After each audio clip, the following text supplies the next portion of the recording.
नमस्कार दोस्तों, आइए सुनते हैं सुभद्रा कुमारी चौहान के द्वारा लिखी कहानी चढ़ा दिमाग। शीला स्वभावतः कवि थी। वो कभी कभी कहानियां भी लिखा करती थी। उसकी रचनाएं अनेक पत्रों में छपी और उनकी खूब प्रशंसा हुई। साहित्य सागर ने उसे बहुत सम्मान दिया और अंत में उसको सर्वश्रेष्ठ लेखिका होने के उपलक्ष्य में साहित्य मंडल द्वारा सरस्वती पारितोषिक दिया गया। अब क्या था, प्रत्येक समाचार पत्र और मासिक पत्र में उसके सचरित्र जीवन चरित्र छपे और उसकी रचनाओं पर आलोचनात्मक लेख लिखे जाने लगे, जिसके कारण उसकी ख्याति और भी बढ़ गई। वो एक साधारण महिला से बहुत ऊपर पहुंच गई। उसको स्थान स्थान से कवि समाजों से निमंत्रण आने लगे। वो अनेक साहित्यिक संस्थाओं की अध्यक्षता भी चुनी गई। मासिक पत्र पत्रिकाओं में कृपालु संपादकों ने उसकी रचनाओं के लिए तकाजे पर तकाजे आरंभ कर दिए। अनेक सहृदय पाठकों ने परिचय प्राप्त करने के लिए उसको पत्र लिखे। परिणाम ये हुआ कि शीला के पास आने वाली डाक का परिणाम बहुत बढ़ गया। उसका छोटा सा घर ऐसा मालूम होता जैसे किसी समाचार पत्र का ऑफिस हो। वो बेचारी इस असीम सहानुभूति के भार में दब सी गई। पत्र प्रेषक उससे उत्तर की आशा करते थे और यह आशा स्वाभाविक भी थी, परंतु वो उत्तर किस किस को देती। आखिर पत्र भेजने में भी तो खर्च लगता ही है और वो तो निर्धन थी। शीला के पति जेल में थे। सत्याग्रह संग्राम प्रारंभ होते ही वो गिरफ्तार करके साल भर के लिए श्री कृष्ण मंदिर में बंद कर दिए गए थे। साथ ही 200 रुपये जुर्माना भी था। इन सब कठिनाइयों को वो धैर्यपूर्वक सह रही थी, फिर भी वो बहुत परेशान सी रहा करती थी। मैं शीला को बहुत दिनों से जानता था। जानता ही न था, वो सगी बहन की तरह मुझ पर स्नेह करती थी और मैं अपनी ही बहन की तरह उसका आदर करता था। इधर कुछ निजी झंझटों के कारण मैं बहुत दिनों से शीला के घर जा न सका था। एक दिन शाम को पोस्टमैन ने मुझे एक लिफाफा दिया।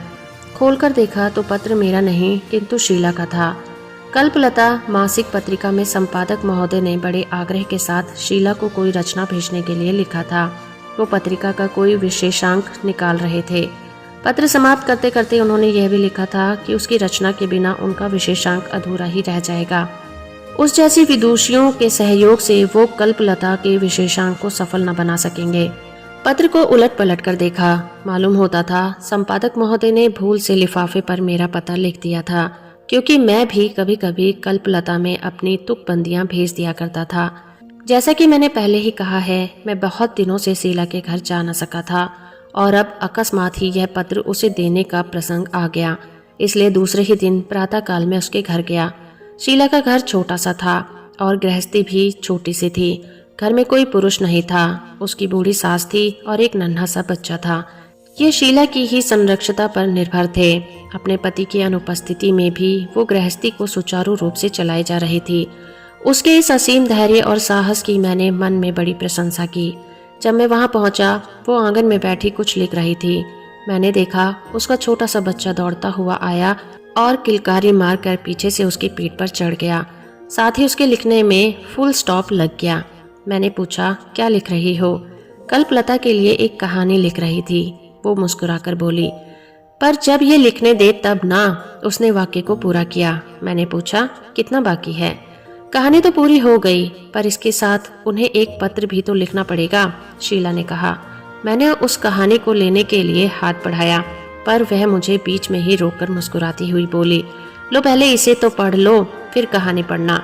कहते हुए उसने एक लिफाफा मेरी ओर बढ़ा दिया। लिफाफे पर पता शीला का और पत्र मेरा था। कल्पलता के संपादक महोदय ने मुझसे भी शीला की कोई रचना भिजवाने के लिए आग्रह किया था। साथ ही उल्हाना भी दिया था कि उन्होंने शीला को कई पत्र लिखे, किंतु उसने एक का भी उत्तर नहीं दिया और अंत में बहुत क्षुब्ध होकर उन्होंने लिखा था, इस चढ़े दिमाग का कुछ ठिकाना भी है। मैंने पत्र समाप्त करके शीला की ओर देखा। वो मुस्कुरा रही थी, किंतु उस मुस्कुराहट में ही उसकी आंतरिक वेदना छुपी हुई थी। उसकी असमर्थता की सीमा निहित थी। कदाचित उन्हें छिपाने के ही लिए प्रहरी की तरह मुस्कुराहट उसके होठों पर खेल रही थी। कुछ क्षण तक चुप रहने के बाद मैंने पूछा, क्या लिख दूं संपादक जी को? लिखोगे क्या? उन्हें ये कहानी भेज दो। उसने उसी मुस्कुराहट के साथ उत्तर दिया, पर उन्हें ऐसा न लिखना चाहिए था। मैंने सिर नीचा किए हुए ही कहा, उन्होंने कुछ अनुचित तो लिखा नहीं। उसने गंभीर होकर कहा, कई पत्रों का लगातार उत्तर न देने पर लोगों की ये धारणा हो जाना अस्वाभाविक नहीं है। उनकी जगह पर क्षण भर के लिए मुझे या स्वयं अपने को समझ लो, फिर सोचो। लगातार 3-4 चिट्ठियां भेजने पर भी यदि कोई तुम्हें उत्तर ना दे तो फिर उसके बारे में क्या सोचोगे? यही ना कि बड़ा घमंडी है, चिट्ठियों का उत्तर नहीं देता। मैं निरुत्तर हो गया। दोनों चिट्ठियां मेरे हाथ में थी, दोनों की तारीखें एक थी। मैं समझ गया कि जल्दी से जल्दी संपादक महोदय ने मेरा पत्र शीला के लिफाफे में और उसका मेरे लिफाफे में रख दिया था। मुझे कुछ हंसी आ गई। मैंने शीला का पत्र उसकी ओर बढ़ाते हुए कहा, लो ये तुम्हारा पत्र है। मेरे पास उसी तरह चला आया जिस तरह मेरा पत्र तुम्हारे पास आ गया है।